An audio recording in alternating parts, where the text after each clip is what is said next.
Exactly 100 years ago, the British Empire was at its territorial peak, and I'm really assuming that Canada is a big reason for it. Canada has the second most landmass, only behind Russia. They only just barely beat out the US though. Then there's the fact that they almost have like 50% of Africa, all of what is considered to be like South Asia, all of Australia and Oceania for that matter, and then the random islands they have sprinkled throughout all of the world. It's kind of ridiculous actually. Imagine if they somehow were able to keep the 13 colonies. I mean, they probably wouldn't have invested as much into Canada, but still, would they ever even collapse if they had all that? Now, the reason why they were at their territorial peak exactly 100 years ago is that soon after, they were going to lose a piece of Ireland. Most of everything else was going to stay the same for a while, though. This is the new longest train ride possible from Portugal to Singapore. Now, you've probably seen a very similar map, but this has been updated. Southeast Asia just had to keep it up. It used to be from Portugal to Vietnam, but now you can go all the way down through here. Of course, this is not trying to use the longest route possible. It's trying to use the shortest route, believe it or not. And if you zoom in, you can see each of the different trains in the different countries you'd have to take, which surprisingly to get through Europe, you don't have to take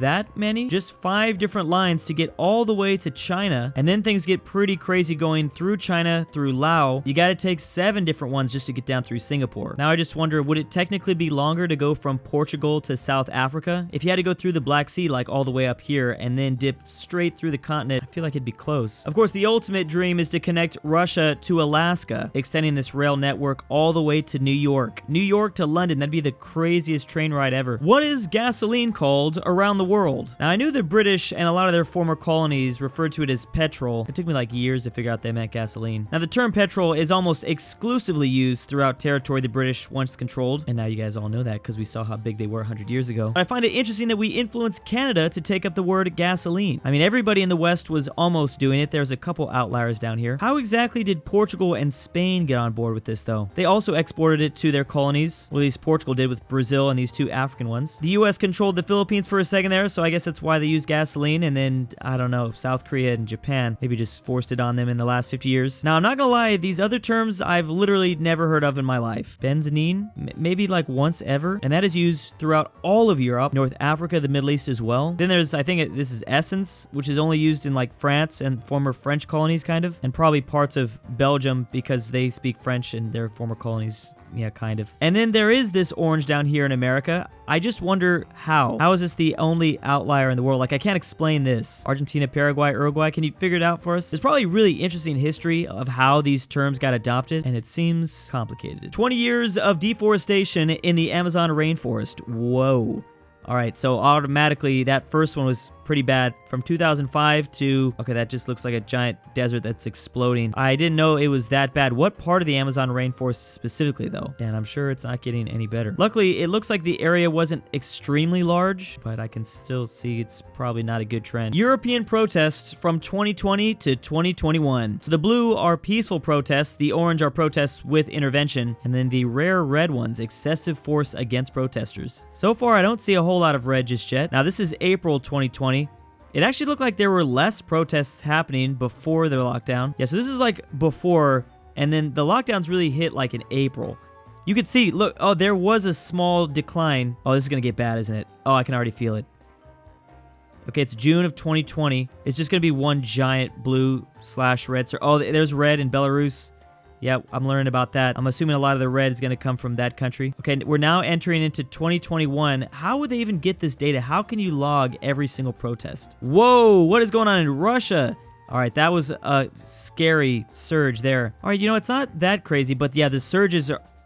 There's just a lot more orange, I'm noticing. There's a lot more orange. It's not exactly all blue like I was thinking. Oh, and I am seeing some red ones pop up even in Western European areas. Well, this is concerning, to say the least as well. That's a bit foreboding. Let's just keep the terror going and look at the 1956 nuclear war plans the US had in mind. So this is a little strange because this map is using modern day borders, but in 1956, a lot of this was Soviet territory. Either Soviet territory or they were part of the Eastern Bloc, basically Soviet puppets, or I guess just communists in general. That explains why China gets so many. Now keep in mind this is 1956, so these nukes would have to be delivered on strategic bombers. The intercontinental ballistic missile was first deployed in the US in 1959. 1959. So more than likely this map changed drastically in the next 5 years since they were kind of limited. Still nonetheless terrifying. Why is that Albania that's getting nuked? I don't understand that. Also Yugoslavia, a communist country, they got to dodge a lot of the issues. Well, they would have got to dodge a lot of it. Then again, I'm pretty sure the world would be over no matter what if they dropped all this. And here's a map showing where the winds might have taken some of that nuclear fallout. This would be insanely lucky, I feel, for none of it to have hit Western Europe. Or is this just what America wanted to tell our allies out this way? Like, don't worry, the winds are definitely not gonna take any bad stuff to your guys' side. Seems like wishful thinking. Now, I'm assuming that map is so chaotic because this is around the time the US had their biggest nuclear weapon stockpile. It peaked in 1960,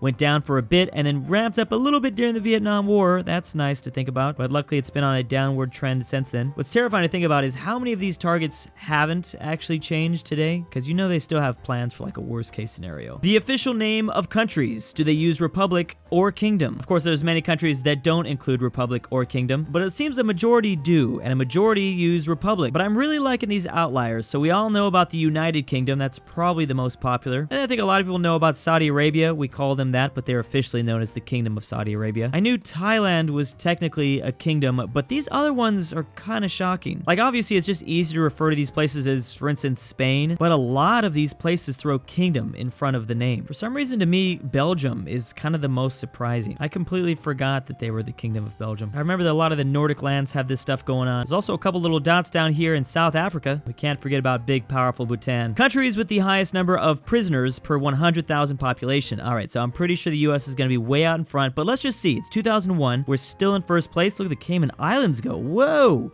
What were the Cayman Islands doing at this time? All right, so they almost passed up first place, and now they're dropping significantly. Belarus is third, Russia is second, but Russia's going down, actually. The Virgin Islands, Belize, Ukraine. A lot of random islands. What is up with that? Oh, here comes Cuba popping up, but it's only 2005. Yeah, Palau? What is happening on these islands? Seems like a fun vacation. Why are people going to prison? Now, does it shoot up during the Great Recession? Not really. Actually, it seems like it's going down in the USA, just slightly. It's going down in most places. Guam, here's another one. Wow. Okay, islands are scary. Oh boy, here we go. It's 2013. And surprisingly, oh, finally! Kind of shocked to see this. Overall, the US numbers have slowly increased. It's just more prisoners are everywhere else. Oh, boom. Okay, so they finally dropped, allowing the USA going back to first, and then El Salvador's here. Please tell me this has some 2021 numbers for the lockdown. Here comes Palau again. I like how every couple years, like, people make cameo appearances. All right, USA is still number one. Will anyone ever beat us? Historic probability of at least 1 inch of snow on Christmas, or the states that might actually get a white Christmas. So in the white areas, there's a 90% or more chance you will have snow on Christmas. Oh, I'm guessing just like, it doesn't have to be snowing, but there might be leftover snow from days prior. Damn, just to warn everybody, this is a Californian talking about snow. I don't know anything about this. In this darker blue region, which mainly goes through Colorado, Kansas, Missouri, Illinois, you got about a 10% chance of there being 1 inch of snow. And then every state you go north from there, you have a better and better probability. So this just makes me assume that pretty much all of Canada always sees white Christmas, right? That's not fair. I want to experience a white Christmas. We have no chance down here in Southern California. This is a possible proposed plan by the French Minister of Transportation. They're trying to bring back all those trains, specifically getting Paris linked up with other European capitals. So Purple Line heading east so they can hit Berlin, Czech Republic, Austria. Why would they not stop by Amsterdam though? Like, I don't understand that. One, of course, going south to get Madrid. I mean, you're already pretty close to Portugal, might as well extend it. And then there's this green line that isn't connected to anything, but you could take a second line to get there. Paris to Rome, you gotta do that one. They all must lead to Rome. Percentage of population ages 16 to 74 that use the internet in the last 3 months. My mind is literally blown at the idea that there are a lot of people that don't use the internet every day. Or like every week, like once a week. Like there's a huge portion of people that don't use it in 3 months. So in the green, in a majority of the UK, Germany, a lot of the Nordic countries, over 90% of the population has used the internet at least once in the last 3 months. Even the little indigo color here is still pretty high, 85 to 90, 80 to 85 in the light blue. But then look at this white. This could range anywhere between 70 to 55%. So it looks like almost half of Ukraine doesn't use the internet at all. There's also Bosnia and Albania that have their whole countries just kind of staying off, which, you know what, might be mentally more healthy at this point. I wonder why southern Italy doesn't use much of the internet. I'm assuming this is going to tell us a lot about just rural regions, and maybe just the internet is crap, to be honest, in some of these places. They don't have good infrastructure. Why does Kosovo Kosovo love the internet so much compared to all the other former Yugoslav states. There must be some very interesting industries there. Here's a map showing all the referendums to join the EU. Some of these votes could be as recent as 2013, others decades ago. Now, if you know anything about the EU, you should know that there are two countries on this map that did not clearly want to join. That is Norway and pretty much all of Switzerland. It looks like 100% of Switzerland didn't want it. That's actually not true. It's anywhere between 0 to 29% very negative in joining the EU. They are still super adamant on that whole independent neutrality thing. Norway wasn't quite as much of a landslide. Look at how close Sweden was to not joining. Like, the southern part seemed to really want to join, but definitely not the rural areas. That was held in 1994. The result was 52% was for it, 46% was against it, so it was pretty close. A lot of these countries in the former Eastern Bloc were more than happy to join, though. I just want to know what's going to happen next. Will they have new members or more people leave? And big thanks to the Christmas patrons, AryanAfterHours, Drew's Arab Sugar Daddy. What are you doing, Step Drew? Why am I doing this? This is Gabe, Stormtrooper Rye 501, the Pie, Mine Brothers 9999 Nemo X2, Shiki, McBlorf, Max Majestic Cooper, Unicorn, LuxembourgLover, Ivan Lima, I Love Marx, Drew's Argentinian Grandpa, Dalton D, Cybernetic Ghost of Christmas Past from the BringBackPolandball, future, Barnsky W, and for His Excellency, King Corey.